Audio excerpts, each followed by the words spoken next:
legge per la prima volta il libro di Ester difficilmente riuscirà a capire perché questo libro è uno dei più importanti nella tradizione ebraica. Eppure questo libro, datato nel secondo secolo prima di Cristo, che ha dato inizio a questa festa così cara al popolo di Israele, che la festa di Purim, è pari per importanza soltanto all'altra grande festa, quella dello Yom Kippur. Da una parte dunque la festa dell'espiazione, quella in cui tutto il popolo digiuna per 25 ore e si ferma chiedendo l'espiazione delle proprie colpe. Dall'altra parte una festa, quella di Purim, che ricorda la regina Ester, che è l'eroina di questo libro. Un libro ed una festa che il rabbino di Roma, Riccardo Di Segni, ci spiega in questa maniera. La festa di Purim è caratterizzata da uno spirito estremamente gioioso. Sia la sera che la mattina si legge il libro di Ester, si fanno doni ai bisognosi, si inviano cibi e bevande in regalo agli amici. È il giorno in cui si annulla la nostra parte spirituale, in cui si beve e si mangia fino a perdere la cognizione delle cose.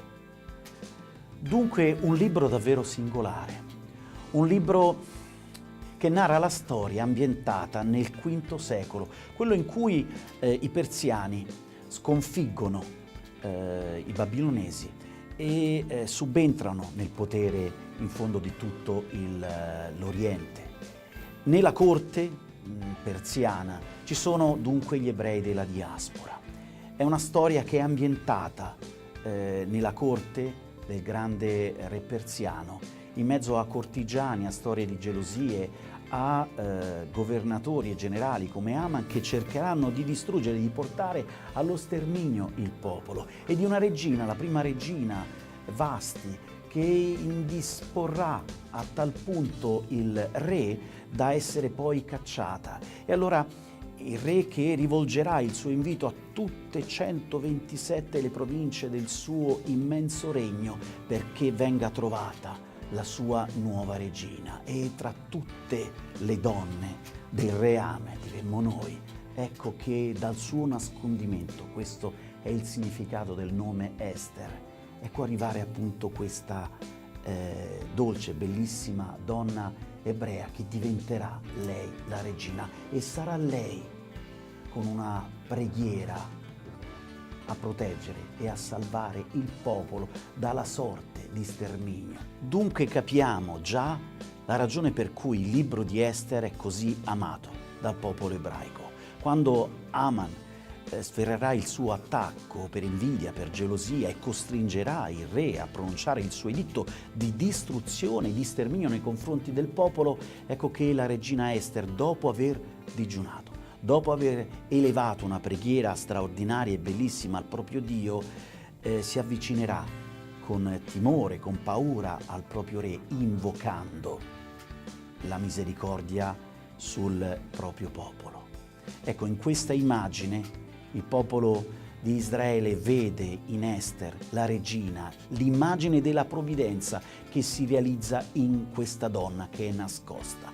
Ma ancor di più Israele vede nella presenza di questa donna un'immagine teologica, perché nel mondo giudaico la donna è l'immagine della riservatezza, della privatezza, ed è quella la vera e più profonda dimensione di Dio. Il divino è femminile in Israele, e dunque nella presenza di Ester, più ancora che in fondo in tutti gli uomini che hanno fatto la storia e la guerra di Israele, in questa azione nascosta dalle trame di una corte, Israele vede la presenza di Dio.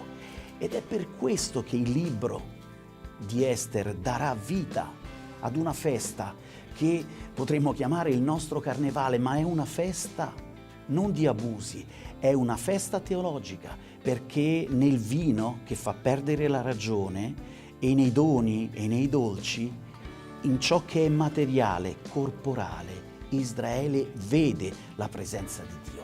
E questo concetto è incredibile anche e soprattutto per noi cristiani. Per capire bene tutto questo, sarà bene ritornare ad un versetto del Deuteronomio. Nel capitolo 31 Israele conosce il tempo del nascondimento, quello in cui Dio si nasconde, in cui scompare. Il Signore disse a Mosè: ecco, io li abbandonerò, nasconderò loro il volto e saranno divorati in quel giorno. Nasconderò il volto a causa di tutto il male che avranno fatto rivolgendosi ad altri dei. Il libro di Ester racconta, come altri libri, il tempo del nascondimento, quello in cui Dio nasconde il proprio volto a Israele che ha pervertito la propria fede con altri dei. In questo tempo, che è il tempo dell'esilio, ecco che Dio, in maniera inaspettata, si rende presente nella bellezza fisica di una donna, all'interno di banchetti che durano appunto una settimana, in questa corte, in questa immagine così gloriosa, piena di gioia ma allo stesso tempo di desolazione divina. Ecco che il nascondimento di Dio compie la meraviglia.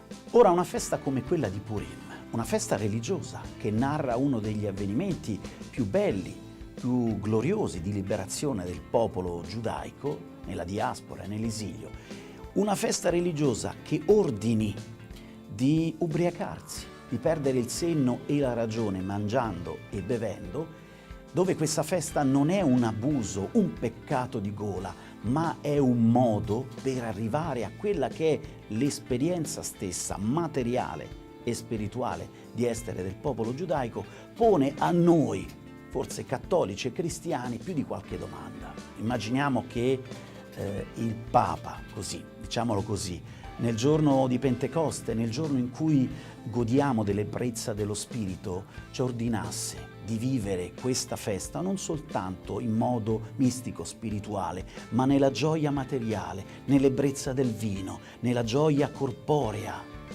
dell'amore e della sensualità.